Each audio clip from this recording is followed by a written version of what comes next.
du coup, à partir de Substance Painter, d'accord, vous devriez avoir un texturing basique aujourd'hui, pas besoin que ce soit déjà votre texturing final. Ok? Pourquoi? Parce que qu'est-ce qu'on va faire? C'est on va passer dans une Real Engine. Donc c'est le moteur de jeux vidéo. C'est là où euh, on va rendre l'aspect final de notre travail. Pardon, c'est là où le joueur va rencontrer votre création. D'accord? Sauf que bah, pour pouvoir vraiment avoir une bonne vision sur ce qu'on fait et ne pas être ancré dans du béton, le mieux, c'est d'être un petit peu flexible. Et dans ce cas-ci, eh bien, je sais que je vais devoir probablement faire des petites retouches sur mon bonhomme, puisque Substance Painter a sa propre manière de voir les choses et Unreal Engine a sa manière de voir les choses. D'accord? Vous allez faire un lighting qui va être spécifique à votre scène. Votre jeu en général aura un mood qui est vraiment propre à lui. Et en fait, il va probablement à 99% du temps falloir revenir dans Substance Painter pour un petit peu euh, voilà, modifier la teinte de certaines couleurs, rajouter un petit peu de détails ou de crasse qu'on ne voyait pas ici, ou en enlever parce qu'on les voit trop dans une reel. Ça va vraiment dépendre des projets. Et donc, du coup, bah, ce qu'on se dit, c'est que bah, voilà, mon texturing est avancé à 10%, 50%, 40%, 99%, peu importe. Mais je vais déjà aller intégrer mon asset dans une reel, puisque de toute façon, à partir du moment où j'aurai fait tous les liens, donc c'est-à-dire où mon lot sera mon fichier lot qu'il y a dans une reel, où mes textures seront toutes assignées dans une reel, eh bien quand je reviendrai sur Substance et que je ferai un export de mes textures, j'aurai qu'à juste faire clic droit réimport dans une reel et tout se fera automatiquement.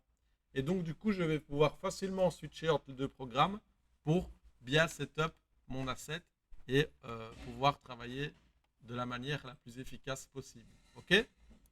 Donc, ici, dans Substance, normalement, tout le monde a au minimum un crâne avec une petite texture, au mieux, son crâne avec sa cousteau, avec le crâne ici euh, qui n'est pas renommé. Donc, on va le renommer, d'accord, avant de faire l'export. Donc, pour le renommer, vous cliquez deux fois sur le mot. Et là, on va nommer ça Skull.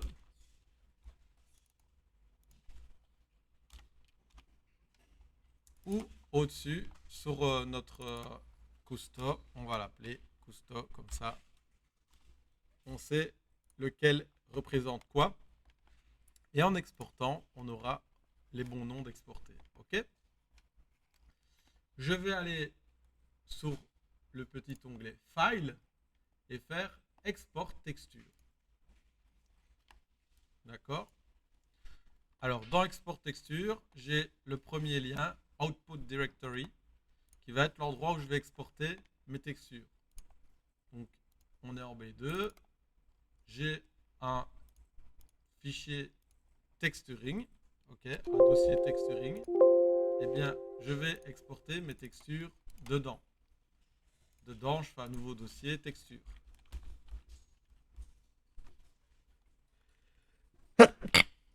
Pardon. Merci, pardon. Alors, dans texture, je fais juste sélectionner dossier. Et là, effectivement, maintenant, je vois HRJ texturing texture.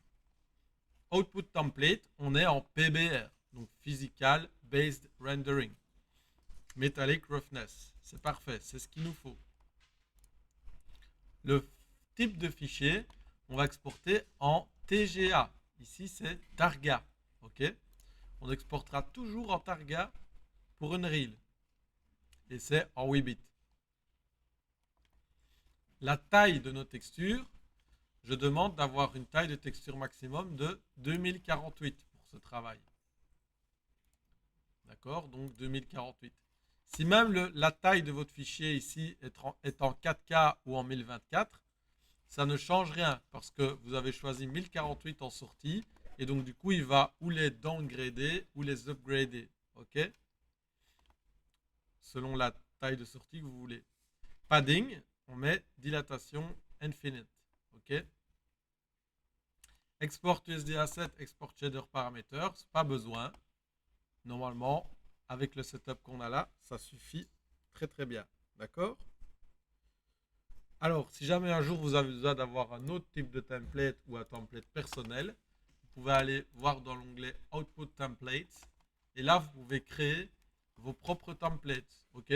Si vous voulez que la diffuse color, si vous voulez qu'une seule couleur, si vous voulez 35 couleurs, bref. Vous pouvez vraiment tout créer ici. Une fois qu'on a bien sélectionné toutes nos setups, on fait juste Export. Et là, il nous exporte toutes nos textures dans le dossier qu'on lui a demandé. Ça va? Pendant qu'il fait ça, je vais aller dans mon ordi et je vais lancer Epic Unreal Engine 5.2.1.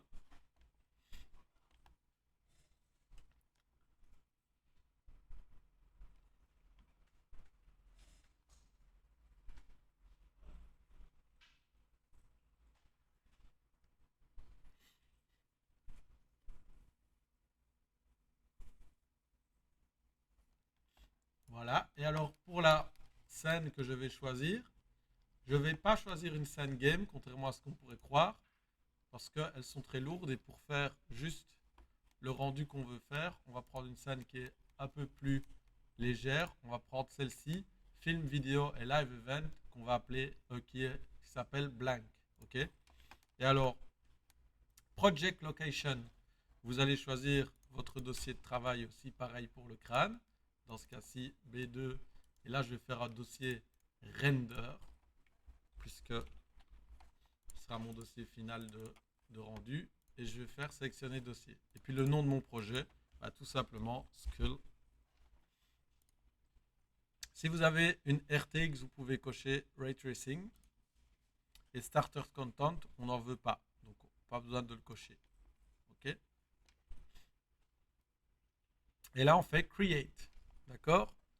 Alors, vous allez voir que comme c'est la première fois que vous lancez cette scène, même si on a pris le moins de choses possible, ça risque de prendre quand même quelques minutes puisque Unreal Engine va devoir charger pour la première fois et créer pas mal de matériaux pour votre scène et setup, tout ce qu'il y a à setup. Donc ne vous inquiétez pas. Vous allez voir, il y a un petit pourcentage ici en dessous avec ce qu'il est en train de faire. D'accord? Donc il n'y a pas de souci. Si jamais ça prend du temps, c'est normal, c'est parce qu'il charge tout ce qu'il y a à charger. OK?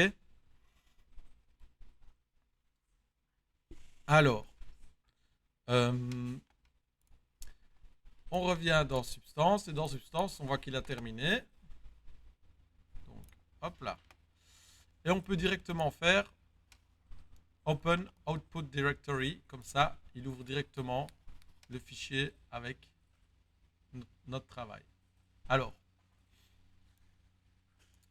ça me permet de constater que j'ai fait une petite erreur avec vous et que nous n'avons pas sélectionné le bon output. Du coup, on delete tout. Désolé pour ça. Voilà. Et ici, on va refaire File, Export Texture. Et en fait, dans l'output template, c'est pas PBR Metallic Roughness, c'est Unreal Engine. Puisque nous, on exporte dans Unreal Engine. OK? Donc, désolé pour cette erreur. Si vous scrollez jusqu'en bas, vous voyez, il y en a deux. Il y a Unreal Engine 4 et Unreal Engine 4 SSS. OK? Nous, c'est Unreal Engine 4. Ouais. Ça va? Alors le SSS, il correspond à quelque chose que nous n'avons pas utilisé, qui est en fait du Subsurface Scattering, qui est une map en plus qui va nous permettre de venir simuler la lumière par rapport à la transparence des objets. Donc par exemple, si je fais ceci, ok, tu vois de la lumière au travers de ma main, d'accord? Eh bien ça, c'est du Subsurface Scattering. C'est, tiens, comment est-ce que un objet, sans qu'il soit transparent comme un verre, par exemple, ou comme une vitre, comment est-ce qu'il laisse passer la lumière? Ça, c'est du subsurface scattering. Et par exemple, bah, si je le mets derrière mon écran, tu vois rien du tout. Parce que du subsurface scattering sur un écran, il n'y en a pas. Ok. Si je le mets derrière mes cheveux, tu vas un peu en voir parce que sur un seul cheveu, la lumière passe un peu au travers. Ok.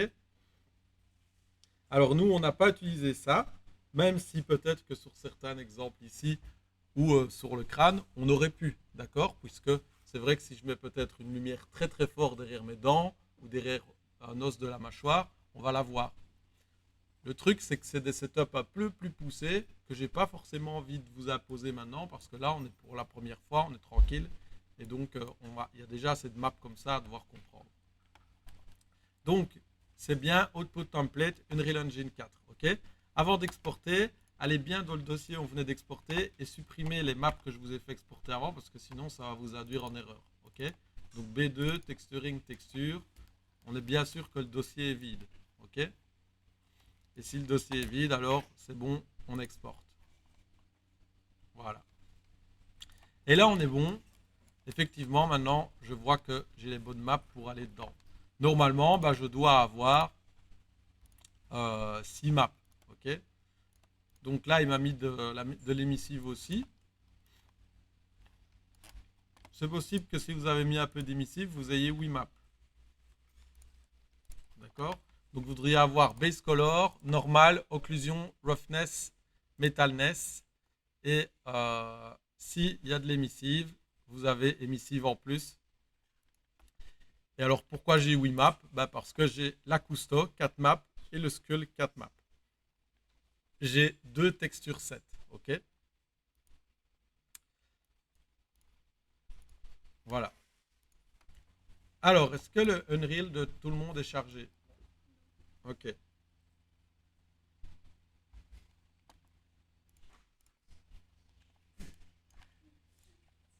Eh bien, pendant qu'Unreal continue à charger, c'est le moment de justement un petit peu fignoler ici.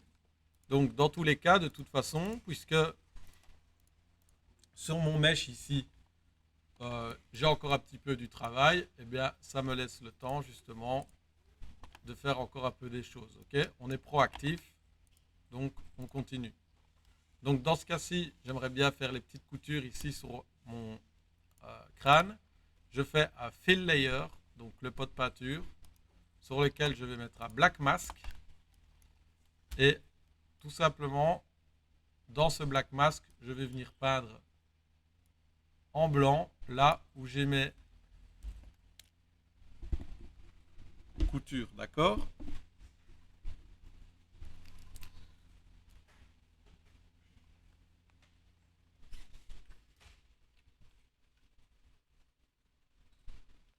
Et alors après, je ferai un copier-coller de mon masque pour supprimer la texture qui passe sous ces coutures, puisque pour l'instant,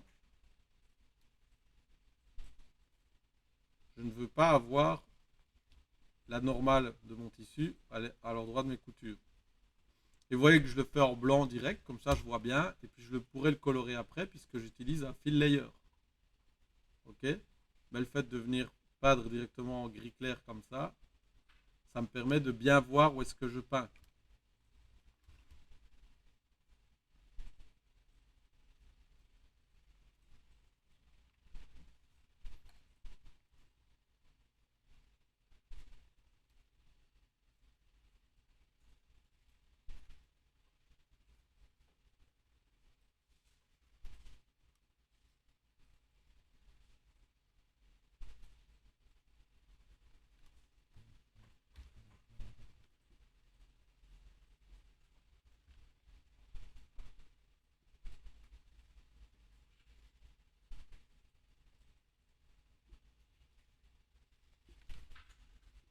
X pour inverser notre pinceau rapidement et peindre en noir.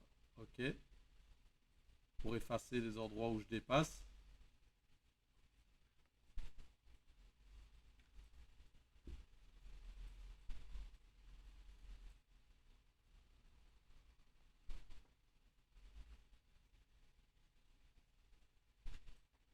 Voilà. Une fois que j'ai mis justement toute la couture que je voulais, alors je peux aller dans mon masque et lui donner, eh bien justement, un petit peu la couleur que j'ai envie de lui donner. Dans ce cas-ci, ça va être un espèce d'orange.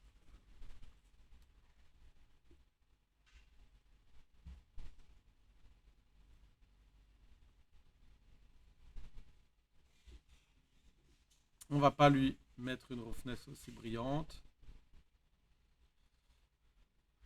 Pas de métal, mais par contre, on va mettre un petit peu de hate pour un petit peu renforcer, voilà, la normale de ma couture à cet endroit-là, puisque ma normale map est un petit peu faible. Donc, je vais un petit peu, voilà, l'intensifier. Juste que pour, à distance, on a un peu plus l'impression qu'ils existent réellement et que c'est pas béqué dans le modèle, ok.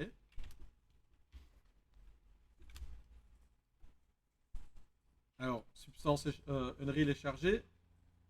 Non. Ok, on continue. Du coup, j'ai mes petits sourcils à faire. Ça va être vite, vite réglé. Je fais rebelote, un fill layer. Et cette fois, je vais désactiver la color, mais juste pour aller pouvoir pick la color. Je vais laisser la color, pardon, mais faire un black mask pour pouvoir aller piquer la color de mon modèle. Donc, je prends le petit piqueur ici. Et là, je pique une color générale sur le modèle. Si je ne veux pas avoir plein de différences comme ça, je clique sur C pour pouvoir passer en mode color. Comme ça, je vois bien que la color map. Ça me permet de pouvoir bien piquer une couleur, ok. Comme ça, j'ai la couleur, la teinte globale de mon tissu. Je reclique sur M pour passer en mode général. Et là, maintenant, je vais juste recontraster mes sourcils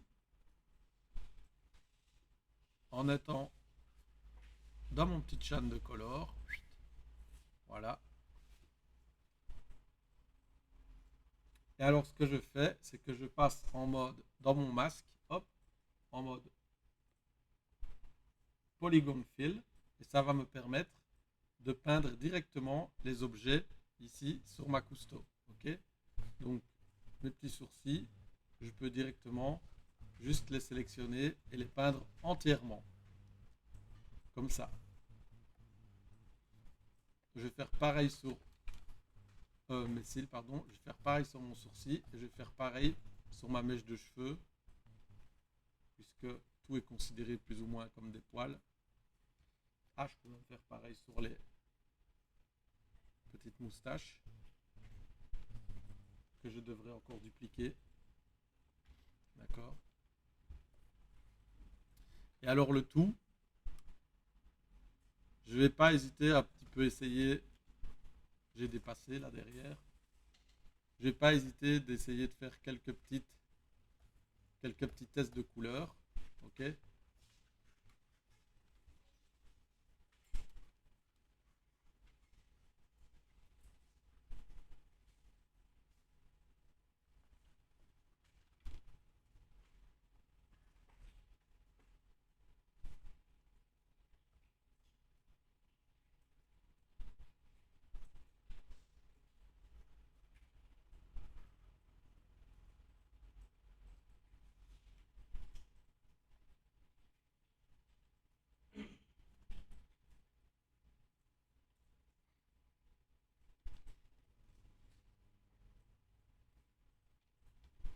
Voilà. Et dessus, on va remettre une roughness moins brillante aussi.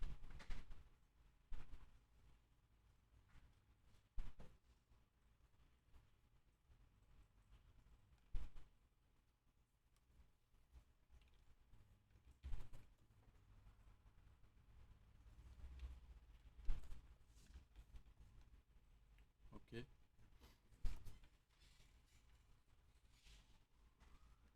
Alors par au-dessus de tout, je mets un layer qui va être un layer juste en color et en gris foncé. Dessus, je vais mettre un masque. Et c'est un masque d'occlusion. Et je prends celui-là, occlusion strong. Ok. Et occlusion strong, je vais venir un petit peu le moduler.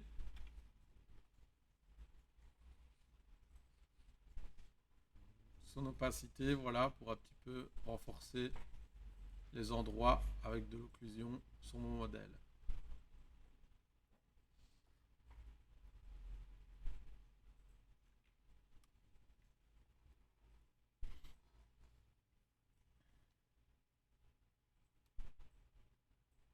Alors, je revérifie mon skull. Et mon skull, c'est vrai que je lui avais mis un petit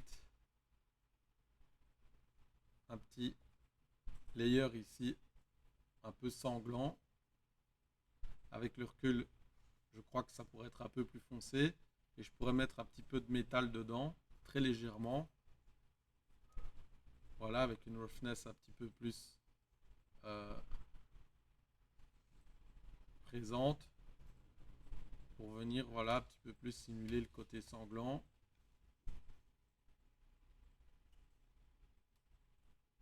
Et alors, je peux en mettre sur mes dents aussi, puisque là, on voit que sur les dents, il se passe un truc.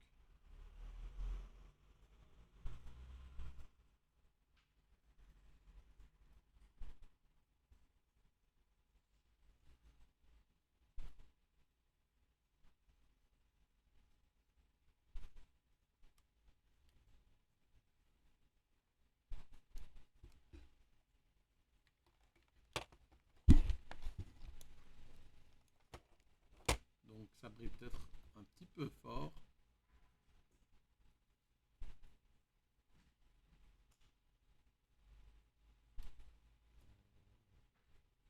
Voilà.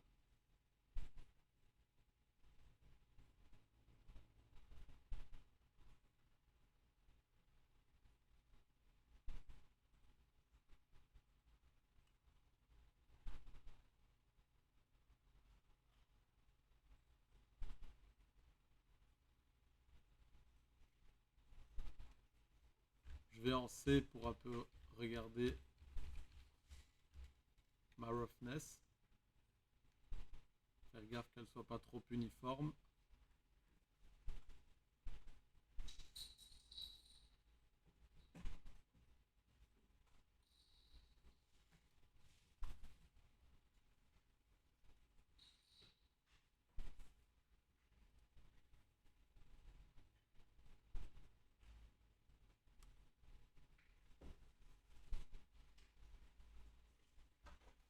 Donc, je duplique mon masque et je vais un petit peu ajouter refaire une roughness dessus et un petit peu jouer avec mon masque pour justement créer différents degrés de lecture dans ma roughness. Ok. Voilà, je fais un petit peu, je fais plus briller le dessous.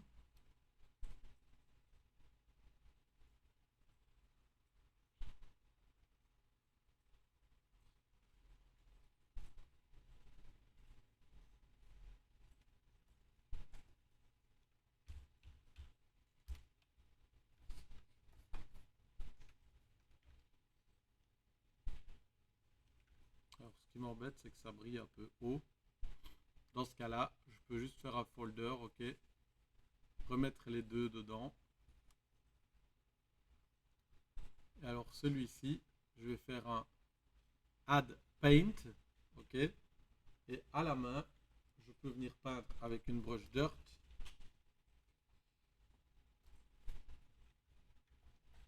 Et venir un petit peu enlever la roughness là où j'en veux pas.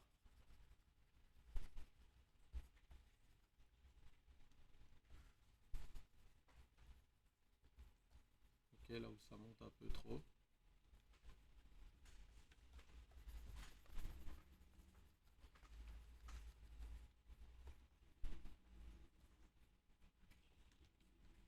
Je peux même ajouter des petites variations de roughness à la main en peignant un petit peu.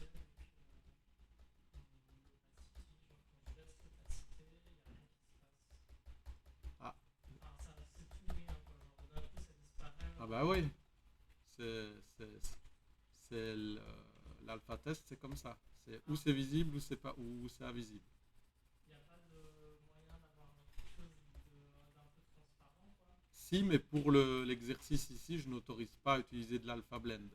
Ah, ok, d'accord. Ok, ok. Parce que c'est encore quelque chose d'autre dans une reel à rendre. Ok, ça va. Ok. Ouais.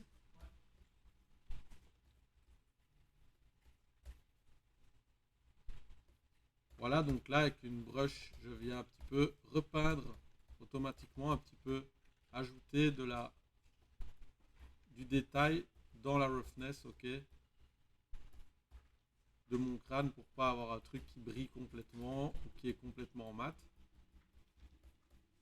Comme ça, j'ai vraiment un truc dans lequel j'ai un petit peu des variations.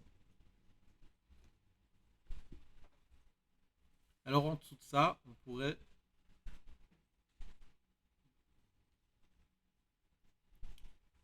venir ajouter un petit peu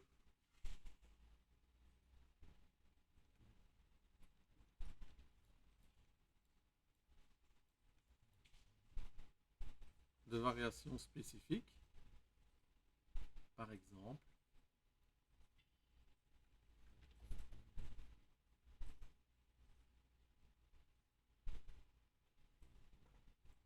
avec une ou deux dents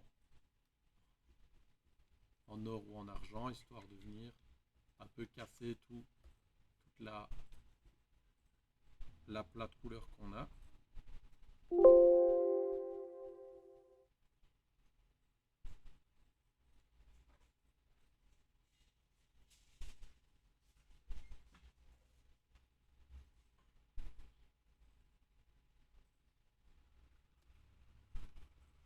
Alors on n'a pas ici un truc un peu plus brillant pour être bien, un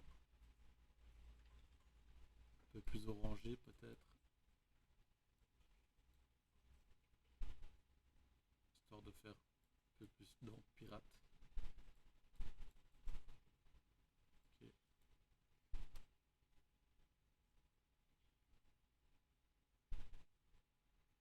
Et vous faites comment pour passer des chenilles normaux avec C, quand on appuie sur C à M. l'ancien? M pour materials. Ok,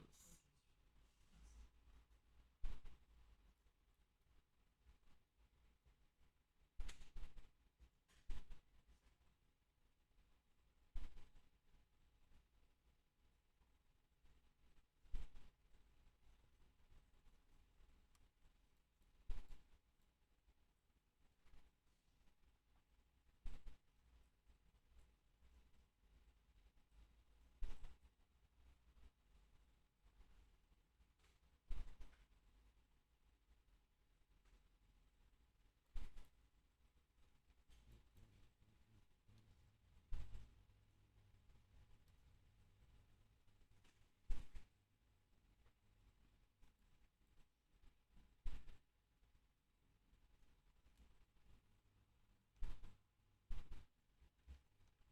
Alors, est-ce qu'il y a une reel à charger?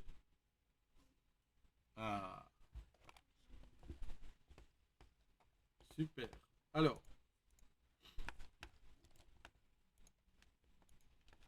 donc, vu que j'ai fait un peu des modifs, je vais refaire un export. File, export texture. Tout est bien setup. Je fais export et il va remplacer automatiquement mes textures dedans. Ok. Donc là, il les a remis à jour avec mon nouveau texturing. Je viens dans une reel et ici, vous êtes déjà allé dans une reel ou pas? Donc c'est la toute première fois. D'accord. Alors, une reel, c'est le moteur qui va rendre, d'accord, le jeu. Ok. Là, on a une scène dans laquelle il n'y a rien. Mais si j'avais un personnage codé avec une manette Xbox, je clique sur Play et je peux avancer sur la plaque qu'il y a ici. Ok. Donc, grosso modo, c'est un petit peu comme tous les programmes qu'on utilise. On va avoir un viewport ici dans lequel on voit tout ce qui se passe, ok, sauf que bah il y a un ciel et à down quoi, up et down. Et dans ce viewport, c'est un petit peu là qu'on va set up nos scènes, c'est là qu'on va tester, c'est là qu'on va tout voir. D'accord? Sur le côté, on a un outliner, exactement comme dans Maya aussi, sauf qu'il est de l'autre côté. Et dedans, on va voir tous nos objets. Et c'est là où on va trouver bah, voilà, notre skyline, notre floor, cette espèce de cube qu'il y a là, nos lumières, vous voyez Player Start aussi, Skysphere, Skylight, etc. Ok? En dessous, bah, ça va être tous les détails associés à chacun des objets. Donc assez simple aussi finalement, avec leur position dans l'espace et puis en dessous une kyrielle d'options à chaque fois pour chacun d'entre eux.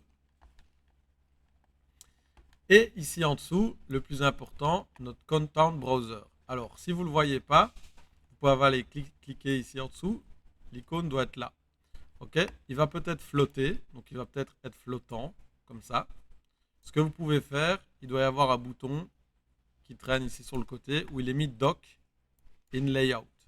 Si vous ne le voyez pas, bah, tout simplement vous cliquez longtemps dessus et vous venez voilà, le glisser ici en dessous pour qu'il reste bien ouvert là en dessous. Comme ça, on voit bien ce qui se passe et on peut bien faire ce qu'il faut là. Alors, vous voyez qu'ici, bah, dans ce Content Browser, ça va être un petit peu, si vous voulez, l'endroit, le fichier où on va avoir toutes nos assets pour créer tout notre jeu. Ok? Ici, ça va être pour faire un rendu de notre crâne. Donc, c'est là qu'on va apporter bah, nos textures, nos mèches, etc. Et puis qu'on va pouvoir drag and dropper dans la scène pour construire notre scène au fur et à mesure. Donc, dans ce Content Browser, je vais aller dans Content et je vais commencer par faire clic droit et là, faire un New Folder. Ok? Je fais un nouveau fichier dans mon Content.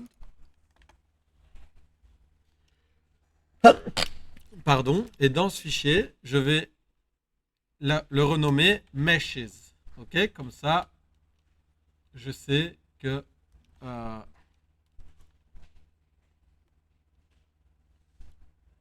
là, je mets mes mèches. Ok?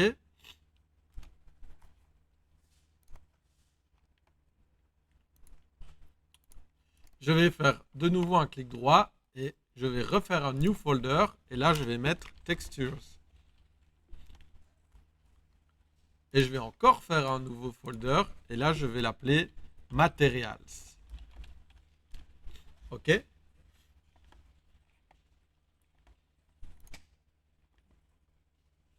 Je vais dans Meshes. Et dans Meshes, je vais aller mettre mon skull avec la custo. OK? Donc, je vais chercher après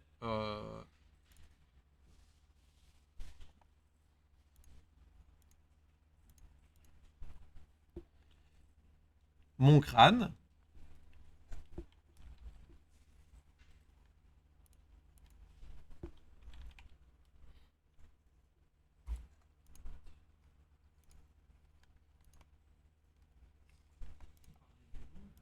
Ouais, on va chercher le lot.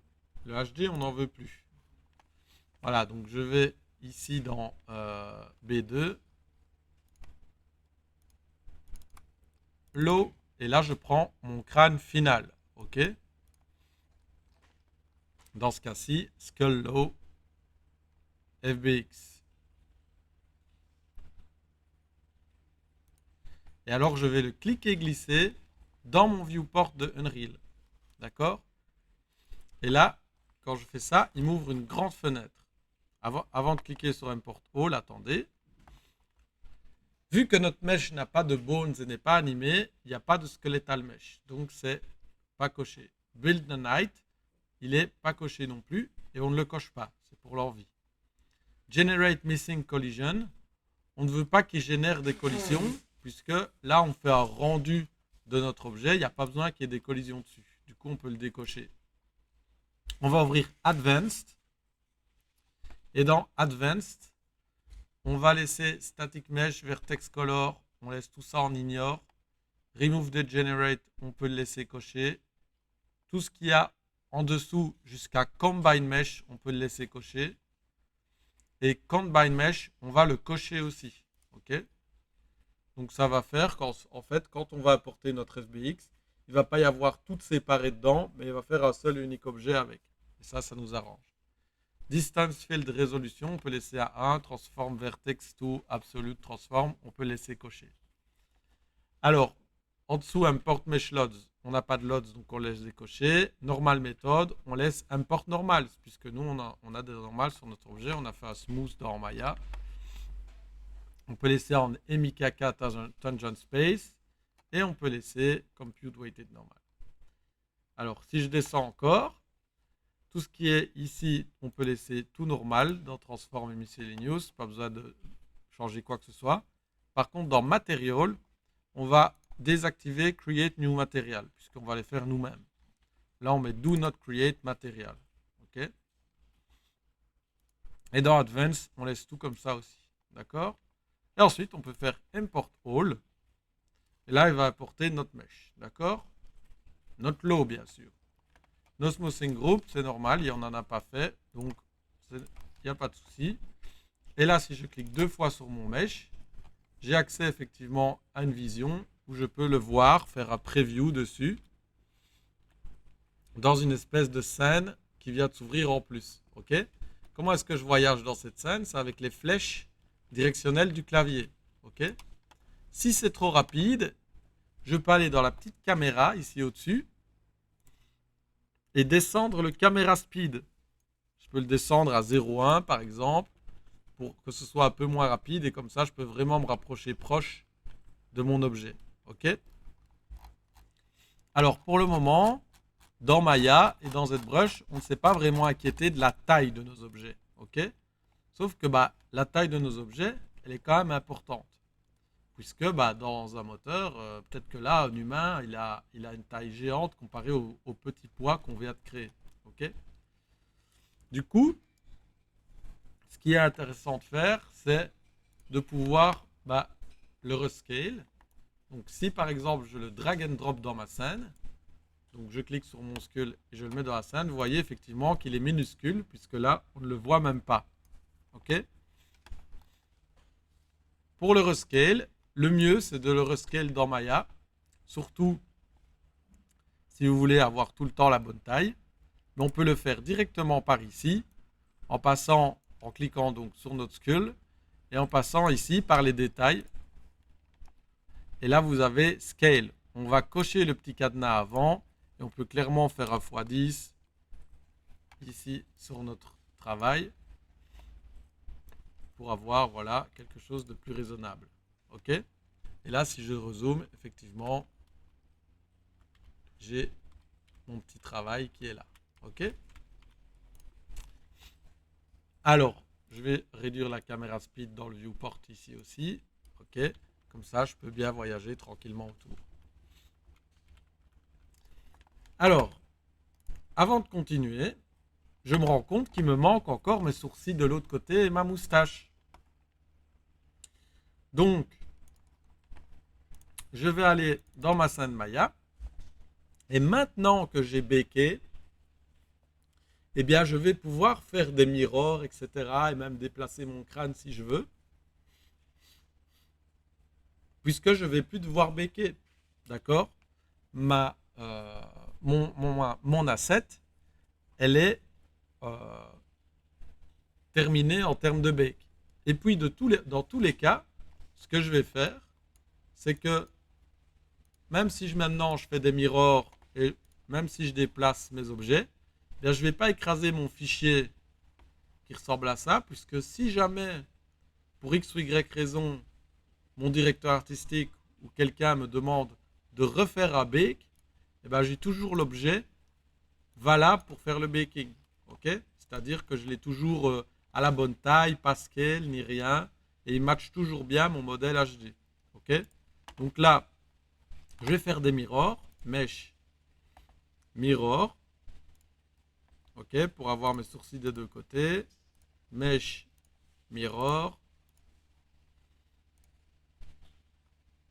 de nouveau mesh mirror, ok. Et là, j'ai une petite tête qui est correcte. Et puis, tant que j'y suis, puisque je vais faire une présentation de mon skull, pourquoi pas me faire plaisir et par exemple prendre tout mon skull, ok, faire un petit CTRL D. Et là, eh bien, faire une petite scène, en fait, une petite scénette, ok, avec mon skull qui est hors du casque, puisque je fais une présentation. Là, on ne voit pas bien, mais je pourrais faire, voilà, un truc peut-être un peu artistique, comme ça, avec le skull en grand juste derrière, un petit peu plus haut, qui regarde vers ma tête. Voilà, quelque chose dans le genre. Comme ça, je peux bien faire une présentation un peu creepy dans le mood de ma scène. D'accord? Et ça, bah, c'est l'objet que moi je vais prendre. Alors moi je fais ça. Si vous voulez, vous pourriez faire un petit tas de crânes par exemple, ou bouger la mâchoire, la poser sur le côté. Bref, il y a plein de manières de présenter un crâne. D'accord? Ça c'est vous dans votre vision artistique qui fera ce qu'il veut. Je sélectionne tout et File, Export Selection, et je fais bien attention de ne pas écraser le crâne que j'utilisais pour le baking. D'accord? Donc, HEAJ, hop, B2. Et moi, le crâne que j'utilisais pour mon baking, c'est Skull Low. Donc là, vu que c'est le travail final pour bosser, je vais appeler ça Skull Render ou Final. Comme ça, je sais que c'est vraiment le final, le good, le dernier. Et j'exporte ça. D'accord? Comme ça, là, j'ai bien mon render complet. Je pourrais même en profiter pour scale l'histoire, puisque je sais que c'est trop grand, c'est trop petit dans le moteur. Je pourrais faire directement le x10 ici. Et donc, une fois que c'est exporté, je reviens dans Unreal, je vais cliquer droit sur mon objet, et là, je fais juste réimport, et il m'a réimporté mon objet. Alors, dans ce cas-ci, je fais réimport, vous voyez que ça n'a rien changé. Ça n'a rien changé parce que j'ai fait un nouveau fichier. D'accord? C'est toujours mon fichier de bake. Si je veux remplacer ce fichier-là, sans devoir réimporter encore un fichier, je peux faire clic droit et réimport with new file. Comme ça, je sélectionne moi-même le nouveau fichier à réimporter. Et là, je vais sélectionner Skull Final. OK? Et là, il a bien tout réimporté. Voilà, avec le skull là derrière, qui est déjà à la bonne taille. D'accord? Alors, pour le moment, on voit qu'ils sont tout gris. Eh bien, on va y remédier en créant un matériel avec nos textures. Donc, je vais dans le folder texture et je vais faire comme pour le mesh. Je vais les cliquer glisser dans mon content ici, toutes ensemble. OK? Alors, vous voyez, quand les importants, ils me demandent directement si je veux convertir mes normales. Vous pouvez mettre OK. Comme ça, il les setup directement comme une normale map.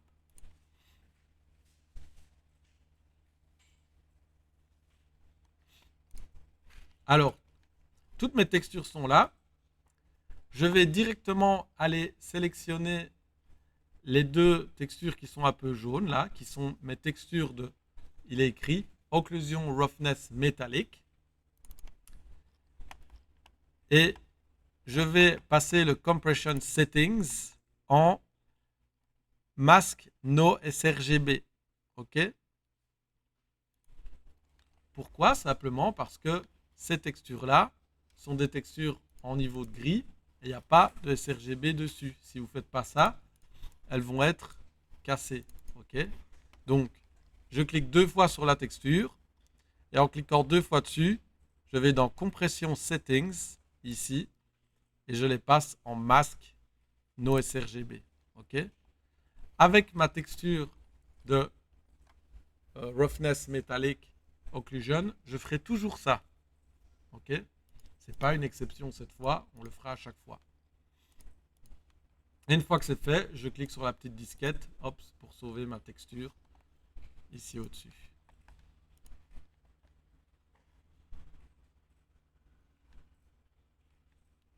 Alors, je vais commencer par la texture de mon crâne. OK? Il ne suffit pas de drag et dropper la texture sur mon crâne. ça marcherait, mais ça va me faire un matériel complètement cassé. Donc pour setup le matériel de notre crâne, on va dans notre onglet matériel, clic droit, et là, on va créer un nouveau matériel.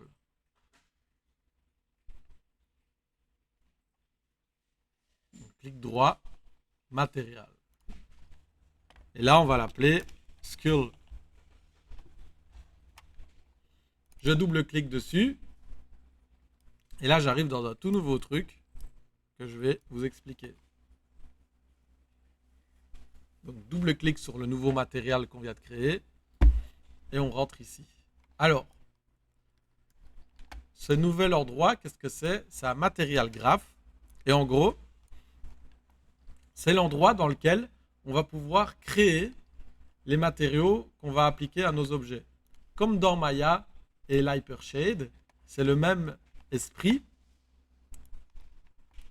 Sauf qu'ici, on va directement plug and play nos maps dans l'outliner qu'on a là, la petite case ici. Et puis aussi, on va pouvoir la setup directement s'il y a des choses spécifiques via les détails qui sont ici sur la gauche. OK? Donc nous, on a nos maps pour nos skulls. Et on va aller chercher dans texture. On va prendre, voilà, commencer avec skull low, emissive, skull normal et skull roughness. Et on va tout glisser, hop, cliquer, glisser de nouveau dans notre outliner ici. Et vous voyez que je les classe d'une certaine manière pour faire les choses proprement. Alors je me déplace avec le clic droit dans l'outliner. OK. Et vous voyez que je peux tout sélectionner d'un coup avec de nouveau un cliquer glisser. Et comment je les ai classés? J'ai mis d'abord color puisqu'elle va aller se brancher dans base color. Ensuite j'ai eu ma map de roughness puisque metallic roughness viennent ici directement après. Ensuite la normale puisque la normale vient après. Et ensuite emissive parce que l'émissive, dans ce cas-ci, j'en ai pas et j'en aurai pas d'utilité. Mais je l'ai quand même mise puisque si vous en avez, ça va vous être utile. Si jamais vous en avez, eh bien l'émissive viendra plutôt ici avant la normale. Alors ça, c'est juste des conventions. Vous pourriez tout foutre n'importe comment et puis ça fonctionnera quand même. Ok? Jusque là, pour bien voir où sont mes maps, j'aime bien les classer d'une certaine manière. D'accord? Alors, pour que notre matériel affiche quelque chose, d'accord, pour le moment il est tout noir, ok, il va falloir brancher les maps. Les maps ici, elles sont définies par leur channel rouge, vert, bleu, red, green, blue, ok, RGB, alpha et RGB alpha. Alors nous, ce qui nous intéresse, c'est le premier. Pour le moment, c'est juste RGB, ok, en tout cas sur la color. Et RGB, on va aller cliquer sur le petit rond et on va aller le brancher directement dans Base Color. OK? Comme ça, la RGB est directement attribuée à Base Color. Notre texture de Occlusion Roughness Metalness, c'est pas l'RGB qui va nous intéresser, c'est chacun des chans seul. OK? Alors, comment est-ce que je sais quel chan va se brancher où? C'est très simple. Regardez la map. Si je mets ma souris au-dessus, il est écrit quoi? Skull Low Skull, puisque c'est le nom du mesh puis le nom du texture set. Occlusion, Roughness, Métallique. Eh bien, il n'y a pas de piège. C'est écrit dans l'ordre des channels. Donc, si c'est écrit dans l'ordre des channels, d'après vous, qu'est-ce qu'il y a dans mon channel red? L'occlusion. Super. Ce sera toujours comme ça. OK?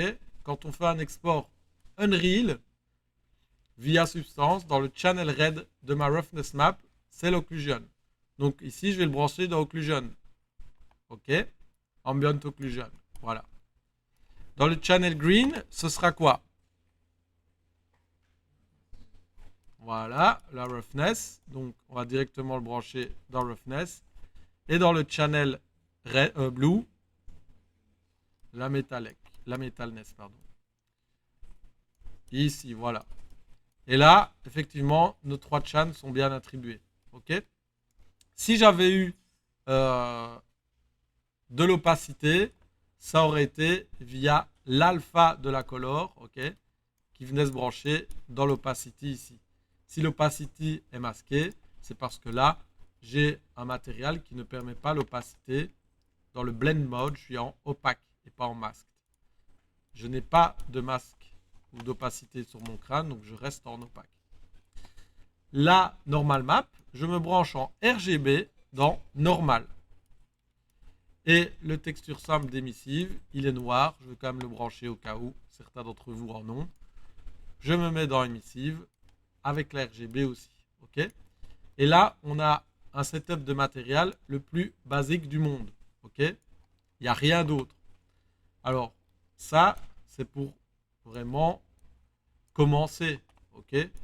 Vous allez voir qu'un matériel, il y a moyen de vraiment faire des matériaux super complexes, qui font des trucs super, qui sont animés.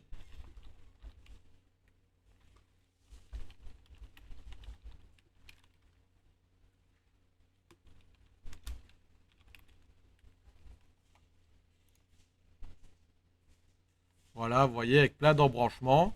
Ceux-là ne sont pas encore trop complexes, mais il y a moyen de très vite arriver à des choses vraiment violentes, de trucs qui s'entremêlent, qui se re-entremêlent et puis qui rentrent seulement dans l'outliner à la fin. Ok. Par exemple, pour faire un œil, voilà. Nous, là, voilà, on est très basique, c'est très bien pour commencer. On n'a pas besoin de plus pour l'instant. Ok. Une fois que tout est branché, je vais juste faire Save this asset. Et maintenant, dans mes matériaux, je peux juste drag and dropper mon matériel de skull sur mon skull. Et vous voyez qu'il a automatiquement ajouté sur le crâne ici, derrière, et sur ma tête à l'intérieur de mon masque. D'accord?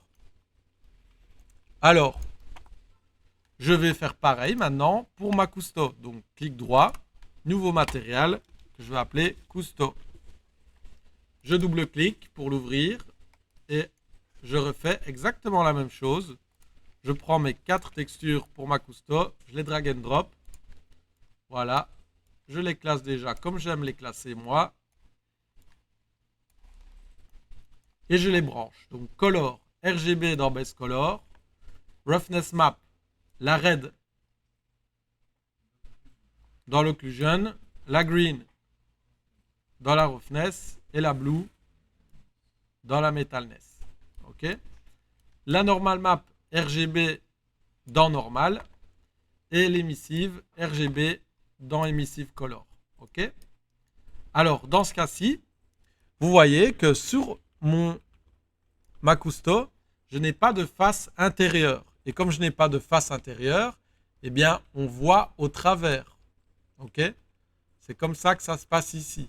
Puisque je ne veux pas qu'on voit au travers et je veux quand même simuler la double face, dans les détails de mon matériau, je vais aller chercher, donc je clique sur mon matériel ici, mon outliner, je vais aller chercher l'option two-sided. Donc, je veux cocher ça, puisque j'aimerais qu'il affiche les faces des deux côtés. Ok. Donc, je clique sur two-sided, et puis après, sur la petite cartouche ici de save, la petite disquette, je viens dans mes matériaux et je le drag and drop sur ma Cousteau. Et j'ai ma Cousteau qui est posée aussi ici dans une reel. D'accord? Donc, ça, c'est pour le setup de matériaux basique, ok, de une reel. Je ne vais pas avoir besoin forcément de faire quelque chose de plus complexe pour une première fois. Ok. Vous allez voir qu'en deuxième partie de l'année, après Noël, vous allez vraiment attaquer des choses plus complexes à ce niveau-là. C'est normal, ça fera partie du processus. Là, c'est l'introduction, on est tranquille, on met nos 4 textures de substance, on les plug et c'est réglé. Ok. Alors, si on voulait vraiment être très propre dans notre travail, on applique rarement directement un matériel créé sur un mesh. Généralement, ce qu'on va faire, c'est une fois que le matériel est fait, c'est clic droit dessus et créer une instance. Ok. Une instance, c'est quoi? C'est une copie de notre matériel, mais qui va nous permettre de pouvoir modifier dynamiquement le matériel mère. C'est-à-dire que là, pour l'instant, on n'a aucun paramètre sur notre matériel ici. Donc, il n'y a rien à modifier. Mais imaginons que dynamiquement, pour X ou Y raison, je voudrais changer la brightness de ma color, ou je voudrais ajouter plus de metalness, ou plus de brillance. Eh bien, je pourrais, dans mon matériel mère, juste rajouter un petit slider qui me permet de modifier ma map de base ici, ma roughness par exemple, et plutôt que de revenir modifier le nombre directement dans le matériel, grâce au matériel instance, je pourrais juste directement modifier le nombre là et visualiser dans mon viewport à quoi ça ressemble. Ok? Et pour travailler proprement ici, on va directement travailler avec les matériaux l'instance. Donc on fait simplement clic droit, create material instance, et c'est eux qu'on va appliquer sur nos objets.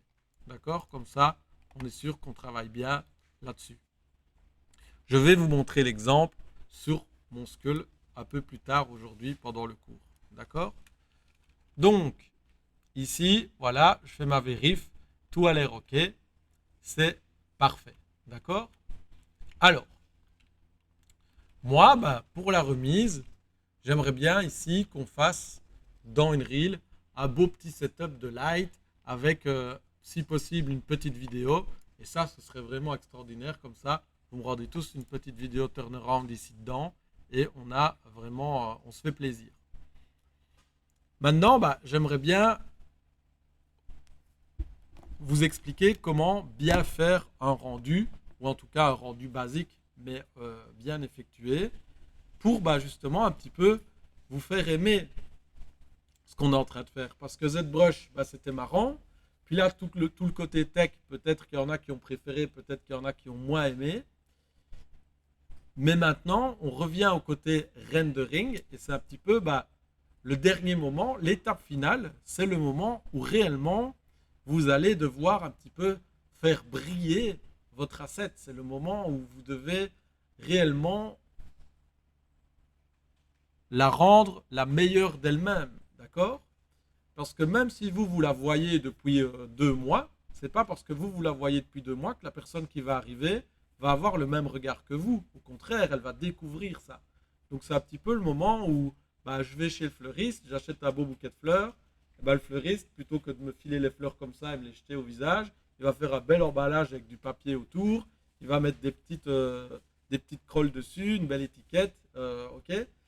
Eh bien, c'est un petit peu ça qu'on va faire maintenant. C'est un petit peu le moment où justement, on va essayer un maximum d'enjoliver notre vidéo, notre image, notre asset, notre render, que ce soit pour la vidéo de sortie ou que ce soit dans notre jeu. D'accord? Dans le jeu, c'est pareil. Il n'y a aucune différence ici pour nous. C'est juste qu'on ne va pas jouer avec puisque, mis à part tourner autour avec un perso, il n'y aura pas grand chose à faire. Ok? Alors, ce que je vous propose, c'est de vous montrer comment ça se passe pour setup des lights. D'accord? Donc, on voit ici, dans mon outliner, que j'ai déjà une light générale, une light source, c'est un soleil tout simplement. Hein. Donc, c'est une light qui va éclairer dans un sens très très fort et sur laquelle le placement n'aura aucun changement. D'accord? C'est-à-dire que cette light-là, si je la déplace, elle est là-haut dans le ciel. Ok? Si je fais ça, vous voyez que ça ne change strictement rien à l'ombre de mon modèle, puisqu'en fait, c'est un soleil. Et un soleil, ça ne se déplace pas. En tout cas, on ne peut pas encore le déplacer. Peut-être que ça arrivera dans quelques années. Par contre, les rotations, ça fonctionne. Donc, vous voyez que si je commence à changer la rotation ici, je vais pouvoir, changer l'endroit d'éclairage sur mon crâne. Okay? Et vous voyez que selon le mood que je crée, il y a vraiment un mood différent. Selon le placement, il y a vraiment un mood différent. D'accord? Vous voyez bien que là, si je me mets à ras, ça fait plus fin de journée que si je me mets en éclairage full midi, comme ça. D'accord? Donc, la light source principale va nous permettre, d'avoir un éclairage de soleil générale. Ok? Généralement, ça fait bien ressortir certaines réflexions de la metalness ou de la roughness. Vous voyez que quand je l'éteins, bah, c'est bizarre, il ne fait pas de nuit. Vous m'avez dit, monsieur, que c'était un soleil. Pourtant, si je cache le clic sur le petit œil, il ne fait pas nuit. C'est parce qu'en plus de ça, on a une skylight. Ok? La skylight, ici, là maintenant, il fait nuit dans ma scène, mais par contre, vous voyez qu'il y a toujours le jour. Donc, j'ai désactivé la skylight. C'est parce que si je veux vraiment qu'il fasse nuit, il faut que je cache la sky sphère. C'est une sphère qui vient simuler un ciel, en gros. Là, voilà, on est complètement dans la nuit. Ok? Si je remets juste ma skylight, bah, vous voyez qu'on est dans la nuit, mais qu'il y a quand même un peu de lumière sur ma scène. La skylight, c'est en fait la lumière, c'est une simulation de la lumière que le ciel émet. Okay? Là, pour le moment, on a une lumière très grisonnante et pas de soleil. Bah, c'est simplement parce que le ciel est tout gris et c'est lui qui diffuse la lumière dans cette pièce. Okay? Bah, dans ma scène, c'est un peu pareil. La skylight, c'est ce que ça simule. Okay? Dans ce cas-ci, elle est basée sur la lumière générale de la scène émise par la light source. D'accord? On va pouvoir diminuer sa puissance en la passant en intensity scale ici, en la passant à 0,1. D'accord? Par contre, ce qu'on va faire, c'est qu'on va plus la baser sur notre scène, on va la baser sur une map prédéfinie qui s'appelle une map HDRI. Ok? Dans ce cas-ci, vous voyez qu'il n'y en a pas dans le projet parce qu'on a demandé qu'il n'importe rien du tout hors du projet. Donc, ce qu'on peut faire, c'est simplement ou en exporter une depuis Substance ou aller en choper une sur Google, HDRI Map. Et en fait, c'est des maps qui ressemblent à ça. Okay, c'est des grandes maps un peu déformées qui vont vous donner un mood dans votre scène pour votre skylight. D'accord? Donc, on ne va pas se prendre la tête. Dans ce cas-ci, on va prendre la première. Alors, je vais prendre une avec une haute résolution. Donc, vous pouvez faire outils. Et là, vous pouvez choisir taille et choisir grande taille. Comme ça, il nous met les maps avec des grandes tailles. Voilà, celle-ci, elle est bien. Celle-là, elle est bien. On va prendre celle-là. OK.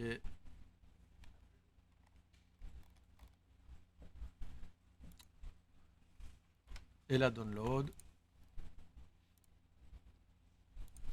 Et on va simplement la glisser dans notre fichier de texture ici.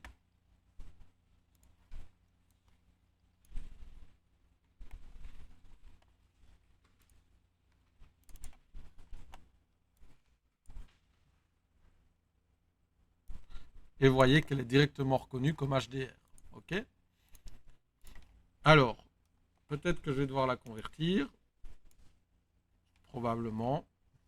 Même.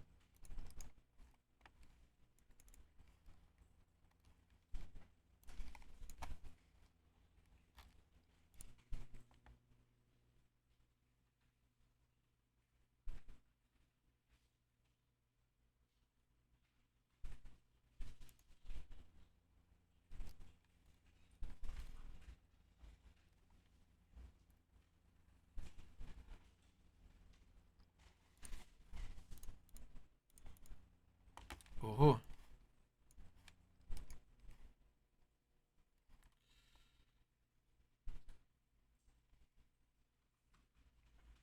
Alors, pourquoi est-ce qu'il ne veut pas?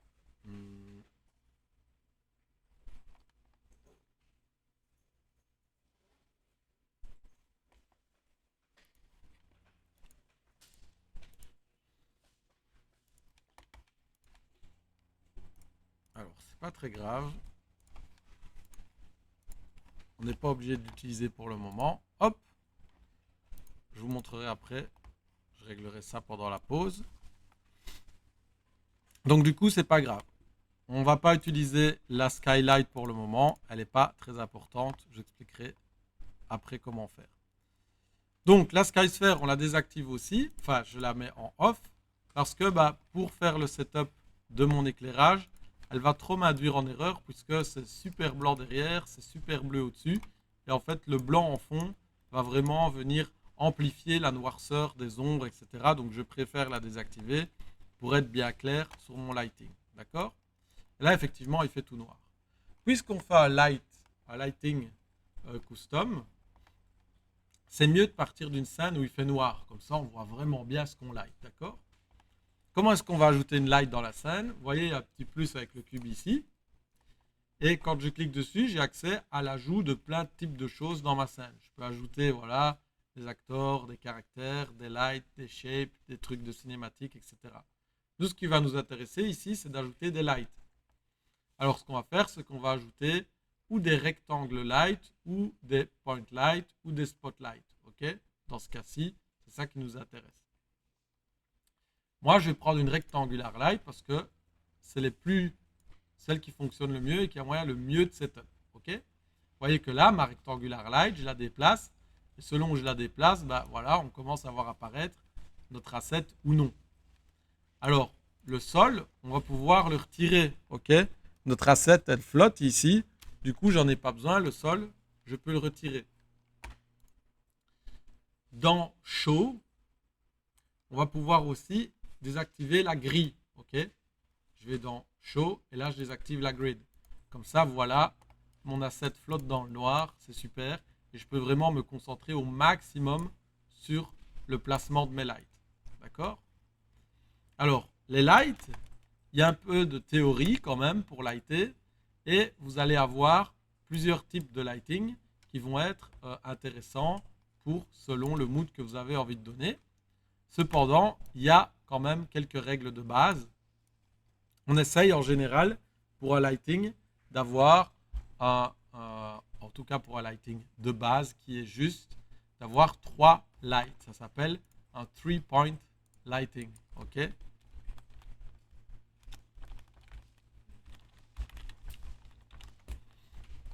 Voilà. Image, Ops, 3-point lighting, qui est un bel exemple. Voici une image. D'accord? Donc ça, c'est une image d'un 3-point lighting vue du dessus. Le sujet est là. Dans ce cas-ci, mon sujet est là. On a une main light qu'ici, ils ont appelé key light, qui marche aussi, qui est ou à droite ou à gauche. Dans ce cas-ci, ils l'ont mis sur la droite. D'accord? Donc, si ici, je vais mettre ma main light, je la mets à droite. Voilà. On va la laisser à cette hauteur-là pour le moment.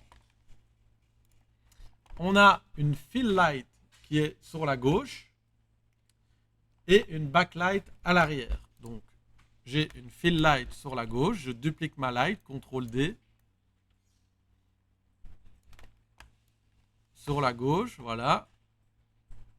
Je setup rien du tout, je fais que le placement. Si je me mets en vue du dessus, rebelote avec les flèches. Ok, voilà, plus ou moins. Et j'ai une backlight, j'ai vu, qui vient à l'opposé de la main light, donc de la key light pour eux. Ok, backlight qui vient là. D'accord?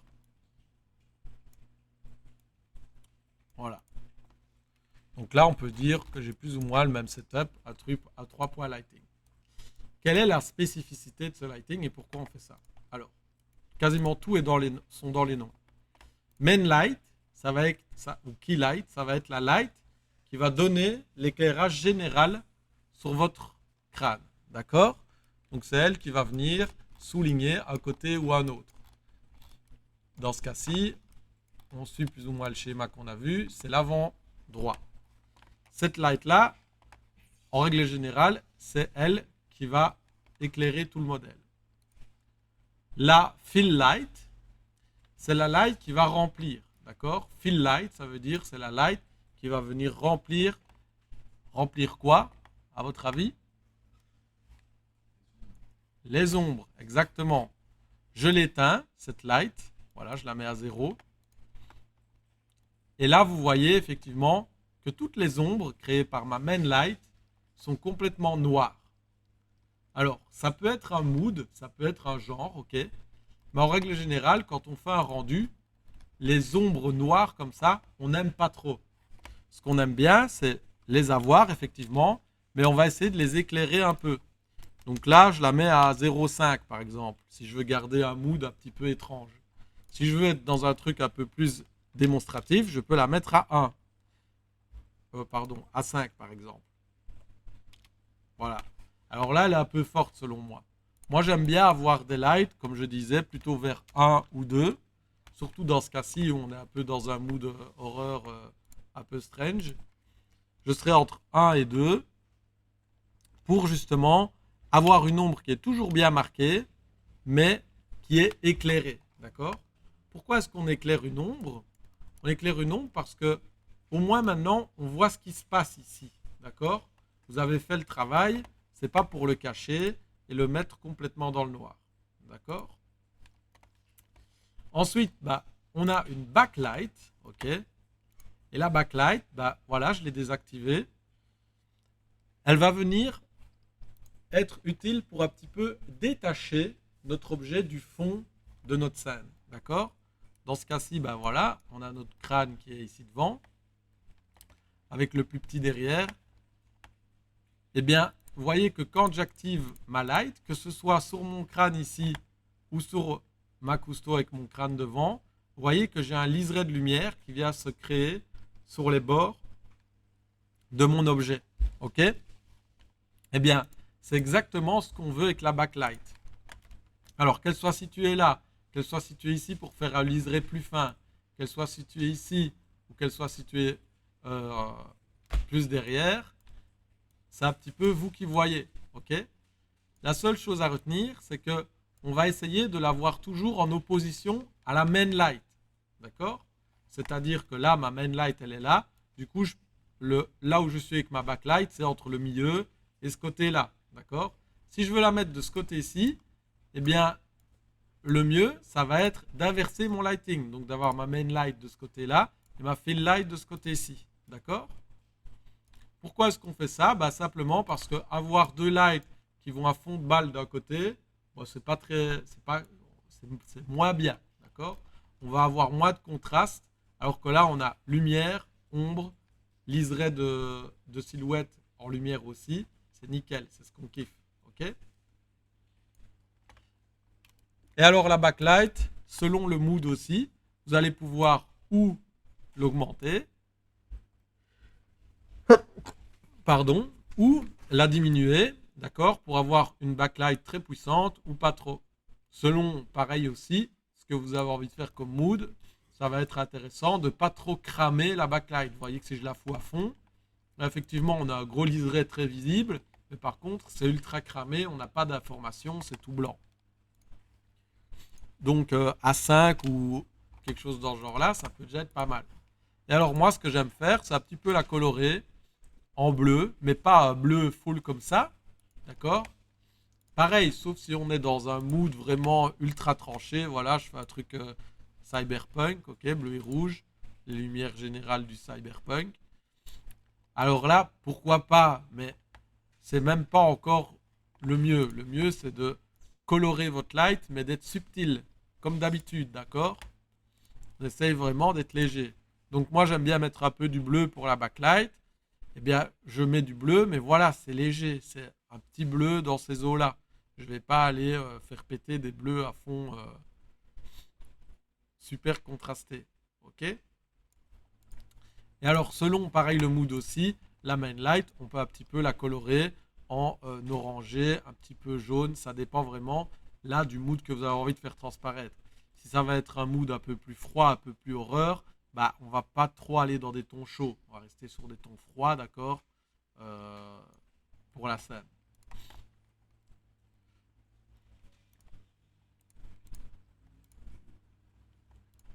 Alors, ce qui serait super, c'est que maintenant que j'ai mon lighting, plutôt que d'avoir euh, juste des lights qui sont setup toutes de la même manière, hein, eh ben, c'est que je joue un petit peu avec leur hauteur pour venir justement me questionner, tiens, ma fill light ici, ok, elle débouche mes ombres, mais est-ce que je ne jouerais pas avec son placement en hauteur pour faire apparaître, vous voyez, si je me mets un peu plus comme ça,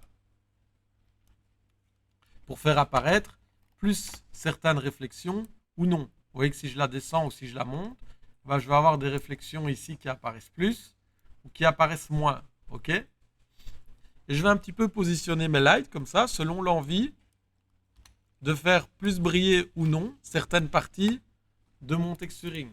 Ok? Donc avec la main light, pareil, je vais un petit peu où la monter. Vous voyez que si je la monte, bah, je vais avoir un truc qui vient vraiment boucher les deux yeux et qui vient un peu rendre mon crâne un peu plus foncé. Et si je la descends, on va avoir justement un truc un peu plus horreur comme ça, avec un lighting qui vient du dessous, comme quand on se raconte une histoire d'horreur. Ok? Donc questionnez-vous sur le mood que vous avez envie de faire transparaître quand vous êtes en train justement de faire votre rendu. D'accord? Donc là, dans ce cas-ci, j'aime encore bien l'histoire de le monter au-dessus. Pareil, et pour ma fill light, je pourrais être un peu en opposition, du coup, et venir d'en bas. Ok? Et là, je l'oriente. Pour avoir votre gizmo qui s'oriente par rapport à votre asset, vous pouvez simplement cliquer sur la petite sphère ici. Vous voyez que quand je clique dessus, boum, mon gizmo s'oriente. Et là, je peux tourner vraiment ma light pour qu'elle soit bien orientée vers mon crâne. Pareil pour celle ici au-dessus. Je vais un petit peu l'orienter, voilà, pour qu'elle soit bien vers mon crâne. Alors, je fais gaffe aussi à setup mes lights en mode movable. Ça veut dire quoi? Ça veut dire que vos lights vont être calculés dynamiquement, peu importe l'endroit où vous la mettez. Ok? Et même si elle bouge pendant le jeu, la light va être prise en compte. Si elle est en stationary ou statique, en stationary, il va falloir la baker. Et en statique, si elle bouge, de toute façon, ça ne changera rien, le lighting ne bougera pas. Ok? Alors, on remarque, en plus de ça, que tout notre lighting, pour le moment, il est très dur. Ok? Vous voyez mes ombres ici. J'ai une ombre dans l'œil qui est créée par ma main light. Eh bien, la ligne de l'ombre, qui est en fait l'arcade sourcilière, hein, qui se répercute, vous voyez qu'elle est très dure. Eh bien, cette dureté, je vais pouvoir la rendre plus soft en jouant avec l'épaisseur et la hauteur de ma light. Ok? Vous voyez que là, si je la rends beaucoup plus épaisse, eh bien, cette ombre devient beaucoup plus smooth. Pareil avec l'autre setup. Ok? Donc, si je la rends plus grande ou plus épaisse, je vais avoir un lighting plus smooth au niveau de la répercussion des ombres. Vous voyez que si je le mets vraiment très fort, là maintenant mon ombre elle est vraiment très fort diffuse. Ok?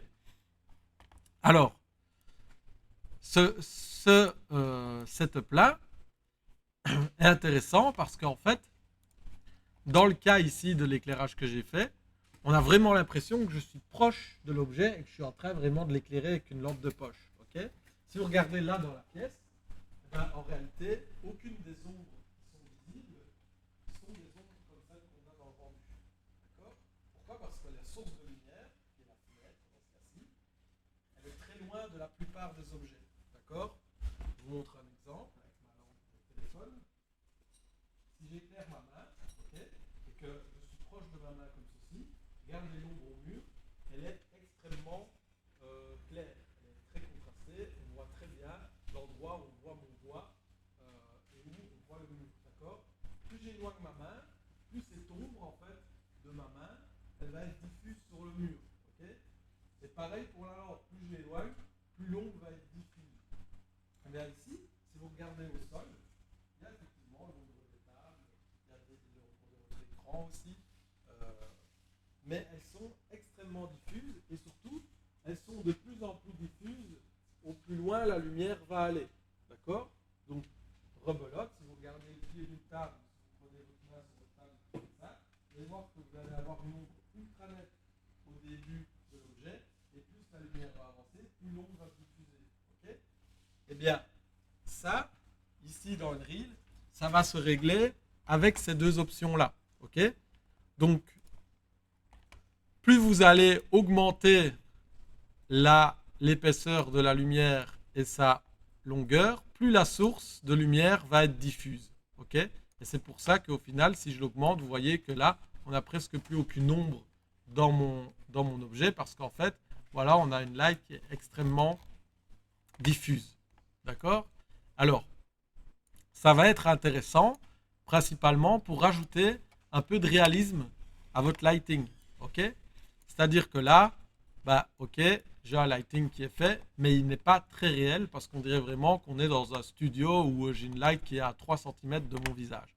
Par contre, si j'augmente un petit peu l'épaisseur de ma light et la hauteur, vous voyez qu'au fur et à mesure, ça devient de plus en plus diffus et on revient un petit peu dans un truc un peu plus réaliste un peu plus smooth comme ça, un peu plus grisâtre comme la vie réelle. Ok. Et si j'augmente la puissance de ma light, vous allez voir justement que c'est de plus en plus explicite.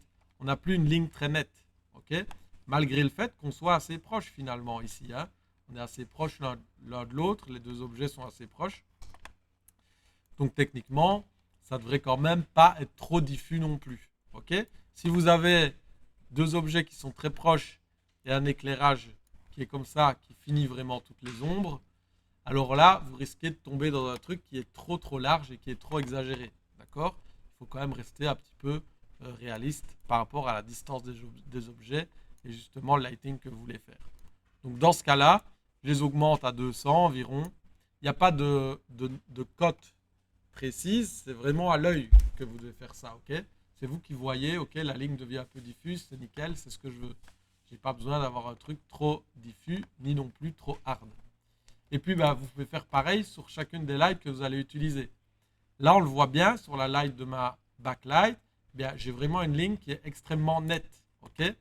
Si je joue avec justement la diffuse, regardez ce qui se passe, rebelote, je vais rendre mon lighting beaucoup plus diffus et il va vraiment venir s'étaler sur toute la partie ici de mon crâne. Et ça, bah, c'est ce que je veux, puisque là, vous voyez que maintenant, c'est beaucoup plus intéressant que ce que j'avais avant, juste une ligne comme ça toute droite, ok, où il ne se passe rien.